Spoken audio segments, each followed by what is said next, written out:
భద్రాద్రి కొత్తగూడెం జిల్లా చుంచుపల్లి మండలం విద్యానగర్ కాలనీ చింతల చెరువుపై గంజాయి విక్రయిస్తూ తాగుతున్న 7 వ్యక్తులను చుంచుపల్లి పోలీసులు అరెస్టు చేశారు. చుంచుపల్లి పోలీస్ స్టేషన్లో డీఎస్పీ అబ్దుల్ రెహమాన్ సమావేశం నిర్వహించి మాట్లాడారు. అరెస్ట్ అయిన వారిలో ఒకరు మైనర్ ఉన్నారని, మరో 10 మంది పరారీలో ఉన్నట్లు డీఎస్పీ తెలిపారు. నిందితుల నుంచి 1,32,500 విలువ చేసే 5.5 కేజీల నిషేధిత గంజాయి, 3 మొబైల్ ఫోన్లను స్వాధీనం చేసుకున్నట్లు డీఎస్పీ తెలిపారు. గంజాయి రహిత జిల్లా సమాజమే లక్ష్యంగా కొత్తగూడెం సబ్ డివిజన్లోని 9 పోలీస్ స్టేషన్ పరిధిలో గంజాయి పై ఉక్కుపాదం మోపుతున్నామని డీఎస్పీ చెప్పారు. అక్కడ పోయినకల్లా 17 మంది వ్యక్తులు గంజాయి తీసుకొచ్చి తాగుతున్నారు. పోయేసరికి ఒక 7 వ్యక్తులు దొరుకుతారు, ఒక 10 మంది వ్యక్తులు పరారైతారు. వీళ్ళ దగ్గర సుమారుగా 5.5 కేజీల గంజాయి దొరుకుతుంది. దాని విలువ సుమారు 1,32,500 ఉంటుంది. ఈ గంజాయిని పట్టుకొని ఈ 7 మీద కేసు తీసుకొని ఆ కారిపోయిన వాళ్ళని కూడా కేసు తీసుకొని అంటే 100 కోట్ల ఆదాయపడి రిమాండ్ పడుతుంది.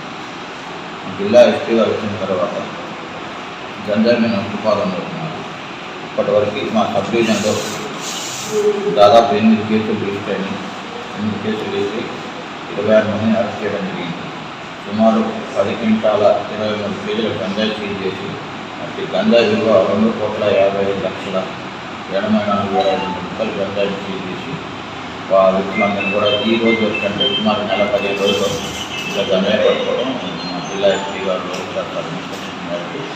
ఈ గంజాయి పట్టుకోవడం ఇక్కడ గంజాయి అమ్మినా కానీ, గంజాయి తాగినా కానీ, గంజాయి ఎవరి దగ్గర ఉంచుకున్నా కానీ చట్ట ప్రకారం నేరం ఎవరు చేసిన శిక్షించే ప్రసక్తి లేదు.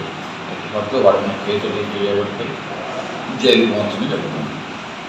ఈ గంజాయి గురించి ఎలాంటి సమాచారం మీకు తెలిసినా కానీ మీరు కూడా సమాజానికి సహాయ చేయాలని ఉద్దేశంతో మాకు సమాచారం అందిస్తే మీకు సరైనటువంటి ప్రోమోలు కూడా ఏర్పడడం జరుగుతుంది. అదేవిధంగా దానికి సంబంధించినటువంటి వివరాలు ఉపయోగించబడతాయి. మీకు సత్కారం జరుగుతుంది. మీరు దయచేసి ఎలాంటి గంజాయి సంబంధించిన ఇన్ఫర్మేషన్ ఇవ్వడం దాంట్లో చర్య